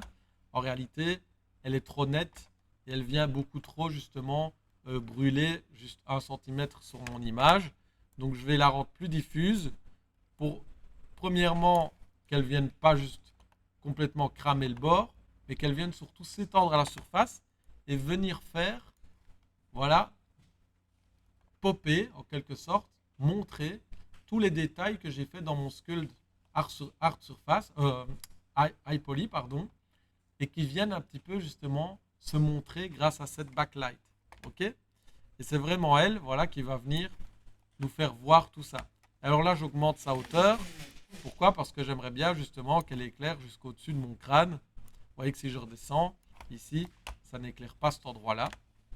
J'aimerais bien quand même que ça reprenne un petit peu jusque là-haut. D'accord? Et alors ma fill light, pareil. Je vais un petit peu voir ce qu'il y a moyen de faire avec.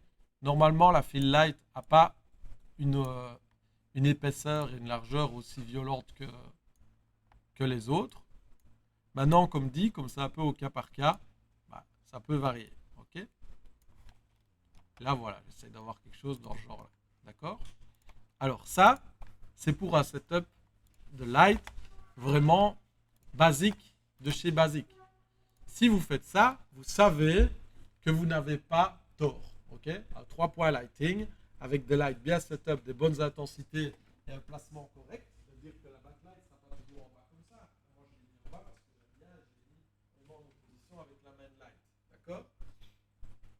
Mais peut-être que vous, ça va être l'inverse. Il y en a une qui va être en bas, une au-dessus. Peut-être qu'elles vont être tous les deux au même niveau. Ou peut-être que ça va être inversé, qu'il y aura la backlight et la fill light comme ça et la main light de l'autre côté. Ça dépend ce que vous aimez. Ok. Donc, avec un lighting comme ça, on sait qu'on n'a jamais tort. Maintenant, bah, je vous laisse l'opportunité de faire ce lighting-là, mais surtout de faire peut-être un deuxième, qui sait, peut-être avec un petit peu plus d'audace dedans, où vous essayeriez justement d'avoir bah, peut-être ou un peu plus de contraste avec justement une backlight, par exemple pas bleutée, mais peut-être orangée, je ne sais pas, ça dépend vraiment de ce que vous avez envie de faire, ok. Vous êtes dans un truc un peu pop, peut-être un peu plus rosé, et ainsi de suite, d'accord. Donc ça, c'est pour un lighting vraiment basique. Les 3 lights ici, si vous êtes sur un PC qui a une RTX, vous pouvez vous faire plaisir, les sélectionner, aller dans Advanced, et dans Advanced, cocher Cast Ray Traced Shadow, et vous pouvez les passer en Enable. Ok. Comme ça, bah, au moins, vous aurez des ombres calculées avec du ray tracing dans votre modèle. Alors, il y a moyen d'abuser, d'aller vraiment cocher plein de trucs. Vous pourriez même faire un rendu en path tracing, mais honnêtement, comme on n'a pas de verre et de choses dans ce genre ici, c'est pas très intéressant pour juste notre crâne et le rendu qu'on va faire cette fois-ci. D'accord. Alors, autre chose, vous pourrez aussi passer votre render en cinématique. Comme ça, pareil, on est dans un chouette, une chouette résol et un chouette rendu directement dans notre viewport. D'accord? Alors, il y a encore quelque chose à faire. On avait complètement désactivé la main light, d'accord, en faisant le render. Et en fait, cette main light, peut-être qu'on va pouvoir l'utiliser un peu moins forte, en movable aussi, pour venir à certains endroits un petit peu jouer avec rebelote, comme tout à l'heure, nos réflexions et la manière dont justement certaines parties de notre crâne vont être montrées. Vous voyez que là, quand je la bouge, eh ben, selon les endroits où elle va éclairer sur mon crâne, je ne vais pas forcément rajouter énormément de lumière parce que bah, j'ai très fort maîtrisé la manière dont j'étais en train de faire mon lighting, vu que j'étais dans le noir total. Mais par contre, elle va pouvoir venir, voilà, à certains endroits, venir rajouter un petit peu de lumière et de réflexion sur mon crâne. Je vais un peu la mettre plus forte pour que vous voyez un petit peu mieux, à 0,5 par exemple. Vous voyez que là, voilà, sur le dessus de mon crâne, on voit vraiment un petit point de lumière qui se déplace quand je la déplace. Et ça va pouvoir nous être utile à certains moments pour venir justement un petit peu rajouter une deuxième point de réflexion à notre crâne. Ou voilà, si c'est fin de journée, un côté un petit peu plus orangé dessus. Et alors, bah, pareil, comme pour les rectangular light, sur cette light là, on va avoir une option qui s'appelle Soft Angle. Et ça va être comme ce que je vous ai montré sur les autres lights. Ça va être Source Angle, pardon. Ça va être exactement un moyen de la rendre plus soft, comme nos rectangular light, et avoir justement des ombres qui sont un petit peu moins rough sur le modèle. D'accord?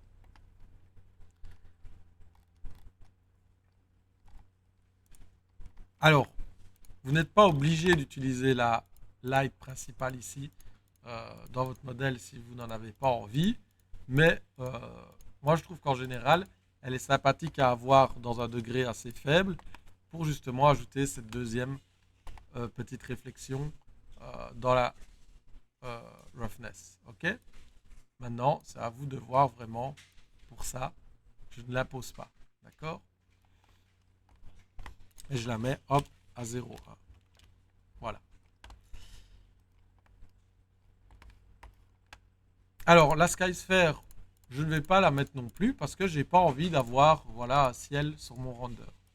Ce que j'aime faire, moi, quand je fais voilà, rendu dans une reel comme ça, juste pour showcase une asset, c'est garder la Skysphere désactivée et plutôt mettre un plane, voilà, que je vais rajouter via Quickly Add to the Project. Je vais aller dans Shape et là, je vais prendre un plane ou un cube, mais un plane c'est mieux. Et ce plane là, je vais venir le mettre, donc je le rotate avec E à 90, voilà. Et je vais le scale et je vais venir le mettre derrière mon asset, voilà, en le scalant bien fort comme ça. Avec W, je vais bien le placer, hop. Et selon ce que vous avez envie de faire, bah, où il va être rapproché, où il va être plus éloigné, d'accord? Moi j'aime bien ça parce que ça me fait un petit dégradé sur le fond avec les lights que j'ai fait. Et alors ce plane, eh bien je vais créer un matériel juste pour lui. Donc matériel, là je vais appeler ça par exemple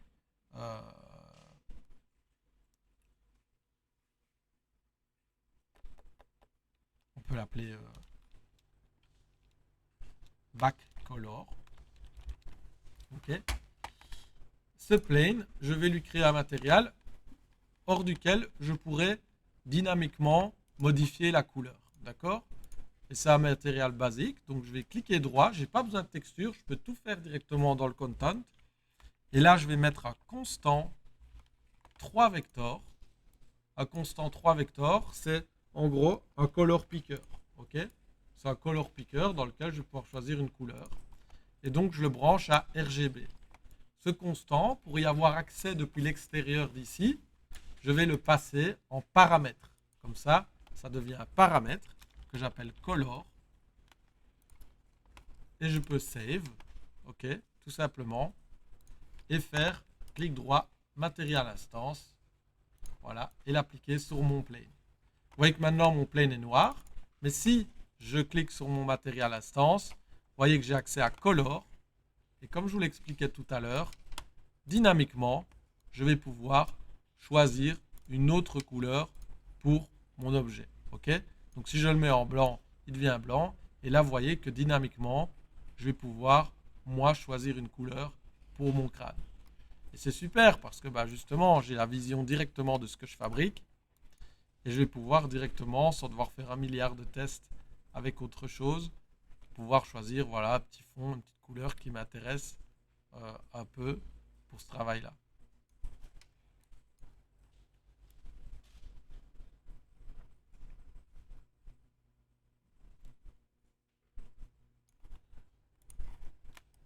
Voilà, ok. Donc là, bah, génial. J'ai mon petit fond qui est customisable, trop bien, avec un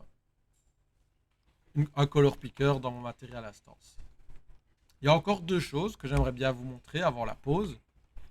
La première, c'est, tiens, c'est vrai que j'ai importé juste mon mesh que j'ai monté dans Maya comme ça, mais c'est un peu chiant parce que maintenant que j'ai la vision et que je vois comment ça se passe sur mon viewer, bah, j'ai un peu des idées et le fait qu'il soit attaché comme ça, c'est ennuyant. Du coup, dans Maya, ce que je vais faire, c'est que je vais juste prendre ma custo, la cacher et faire un export juste de mon crâne et puis faire un export juste de ma custo. Ok? Et alors pourquoi pas hop, faire juste un export de mon crâne avec les dents du dessus et puis un export de ma mâchoire. Ça marche aussi. Ok? Là, moi, je vais faire que mon crâne dans ce cas-ci. Hop. Et pareil, je fais attention de ne pas effacer mes autres choses. Skull final, ça va être bah, mon skull que je suis en train d'exporter. Yes. Et alors, juste ma custo, à l'inverse, je vais l'appeler custo final. Comme ça, j'ai les deux. Export selection. Et là, c'est custo final. Comme ça, dans Unreal, je vais pouvoir réimporter que ma custo, mon skull, en faisant ici réimport. Ok. Et là, j'ai que mon skull. Et maintenant, je vais pouvoir juste drag and drop hors de mes mèches ma custo. Comme ça, j'ai les deux. Ok. Et en fait, le fait d'avoir les deux bien séparés comme ça proprement, donc ici pour les imports, c'est comme tout à l'heure, on va juste faire gaffe de bien avoir combine mesh de cocher, mais normalement il l'a retenu. Et do not create material. Ok, on a déjà fait tout ça. Import. Ne dit pas de smoothing group, c'est normal, on n'en a pas fait. Et là, voilà, je peux réimporter ma petite custo dans ma scène. Et je vais directement la rescale x10 et lui mettre un rotate. Voilà. Ok. Et en fait, le fait d'avoir les deux maintenant, attachés en un seul mesh chacun, eh bien, ça va me permettre vraiment de pouvoir directement construire ma scène ici. Et en fait, bah, ça a un avantage, puisque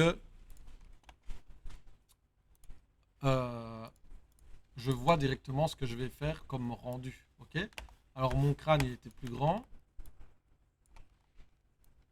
Et vous voyez, pour le coup, puisque mon crâne a été scalé, bah, mon lighting a un peu bougé. Donc ça, c'est pas ouf. Mais voilà, il avait plus ou moins cette taille-là.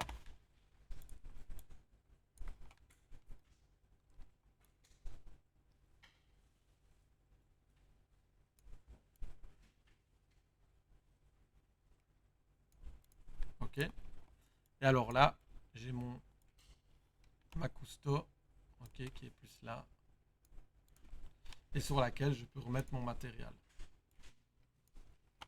D'accord.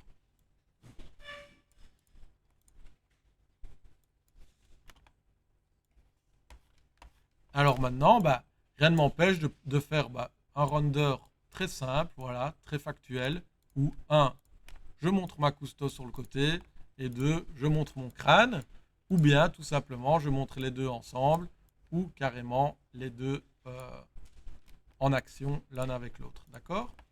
Maintenant, par contre, ce que je peux faire aussi, c'est prendre mon crâne, hop, le dupliquer, un peu le tourner, voilà, un peu le poser comme ça, avec une cousteau qui va venir ici, un peu posé comme ça, ok.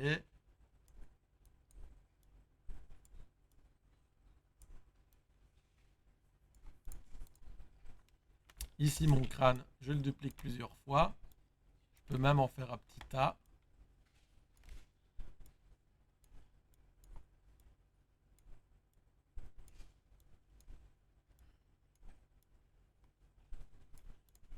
Voilà.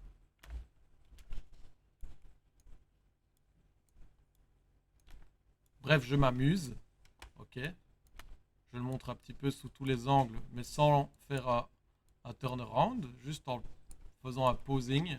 Ok. Et en gros, je fais une scène un peu sympa, voilà, où je montre un petit peu les choses pour qu'il y ait quelque chose à voir. Ok. Ça, c'est une manière de faire. Aussi, c'est-à-dire d'un peu montrer votre asset et de la mettre in situ. Dans ce cas-ci, on pourrait remettre un sol, ok, et avoir tout de posé bien comme ça, à son aise. Ça va? Donc éclatez-vous sur la manière de présenter la chose.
Alors, voilà, imaginons que moi, j'aime bien ce genre de truc, ok.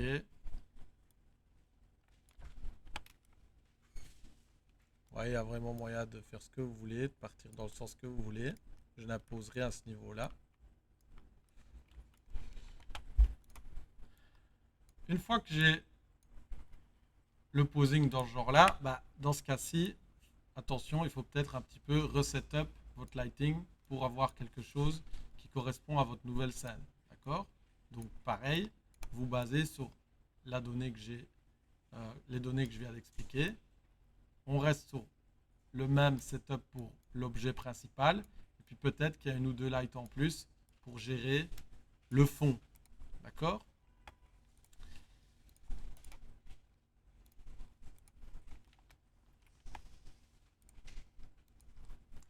disons que vous êtes d'accord avec, vous êtes content avec ce que vous avez, vous allez avoir accès à le fait de rendre l'objet finalement. Il va falloir quand même faire le rendu, d'accord? Moi, je vous ai parlé de vidéo. Eh bien, ce qui peut être intéressant, déjà, pour faire une vidéo et faire un rendu, c'est d'avoir une caméra. Ok? Donc, pour ajouter cette caméra, on va retourner dans le petit plus ici, cinématique, et on va faire une ciné caméra actor. Ok? J'ajoute une caméra et vous voyez ici qu'on a la vision de cette caméra. Elle est ici. Si je la recule, hop, on va avoir accès, voilà, à notre caméra sur notre objet. Et vous voyez que du coup, on a toute la vision, voilà, de ce qu'elle voit en petit. Et c'est cool parce que forcément, du coup, avec les deux caméras que j'ai ici, je vais pouvoir déjà faire des petits shots, un petit peu visualiser ce que je vais pouvoir faire comme render et comme mise en forme pour mon travail. Ok? Donc peut-être que je vais vouloir, je peux désactiver ça, voilà. Peut-être que je vais vouloir commencer sur un shot comme ça, qui monte, on se dit, ouais, qu'est-ce qu'on voit, c'est super creepy. Ok? Plein de têtes bizarres, et puis plus on va par là, plus on fait, wow, what the fuck, ok? Et ainsi de suite. Donc ça, c'est à vous de raconter une histoire sur comment on va faire pour animer la caméra. Je vous montre après. Donc cette caméra, pour le moment, on va se baser sur le render général. Je mets ici, je la positionne. Et vous voyez qu'elle n'a pas du tout le même rendu que la caméra de ma scène. D'accord? C'est normal. C'est parce que la caméra qu'on a faite, c'est une caméra pour tourner un petit peu de sorte filmique. Je peux prendre la vue directement de cette caméra en cliquant sur les trois petites barres ici, pardon, sur perspective, et en cliquant sur Ciné Camera Actor 0. C'est le nom qu'elle a. On peut la renommer dans notre outliner et l'appeler par exemple Cam 1. Ok, comme ça on a Cam 1 et on sait que c'est notre vraie cam. Et vous voyez là du coup que dans mon shot, maintenant j'ai vraiment plutôt un rendu un peu plus cinématique. Et je vais pouvoir vraiment avoir une bonne vision sur ce que je veux représenter et sur mes petits pays ici derrière. D'accord? Alors l'idée c'est plutôt de faire une sorte de pattern sur lequel on sent un petit peu qu'il y en a à l'avant-plan et d'autres à l'arrière-plan. Voilà, pour venir un peu amplifier ce côté un petit peu malaisant. Il y en a un peu plus dans l'ombre, voilà, et ainsi de suite. Ok? Alors, ce qui serait cool, c'est qu'il n'y en ait pas vraiment derrière la tête de mort. Comme ça, on a l'impression qu'elle a vraiment sa place au sein de nos petits bisounours bizarres. Voilà, et là, on a un truc. Ok? Alors, ouais.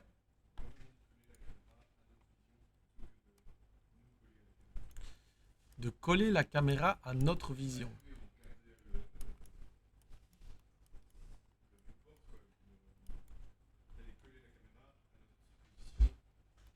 Ah non, puisque c'est deux caméras différentes. Donc, tu as le Cinematic Viewport, qui est la caméra Viewport, voilà. Et tu as la caméra avec laquelle, la cam 1, là, que je viens de faire, qui est dans ce cas-ci, là. Ok? Donc non, tu ne sais pas les lier constamment, quoi.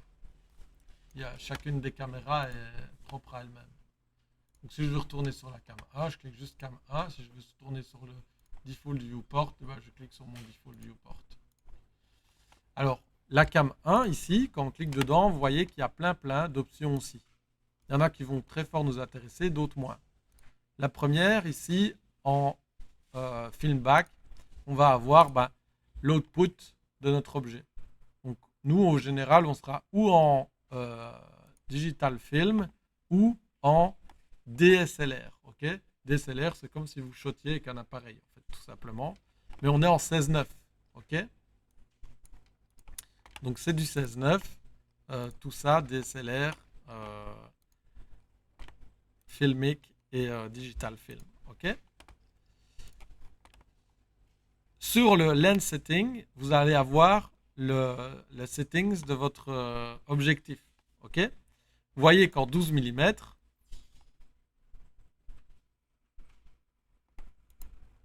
on va être...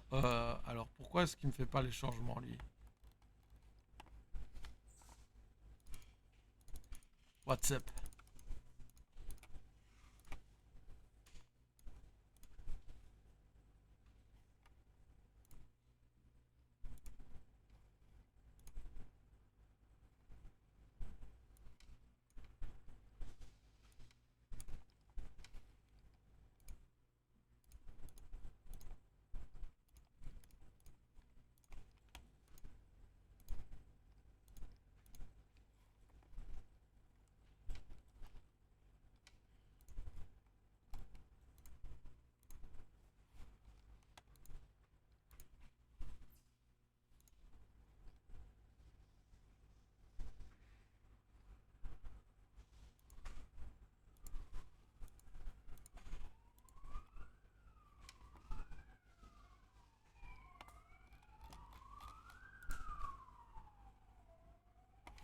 Alors,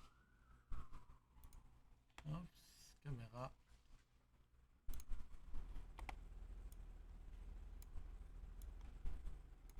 Si je prends la cam 2,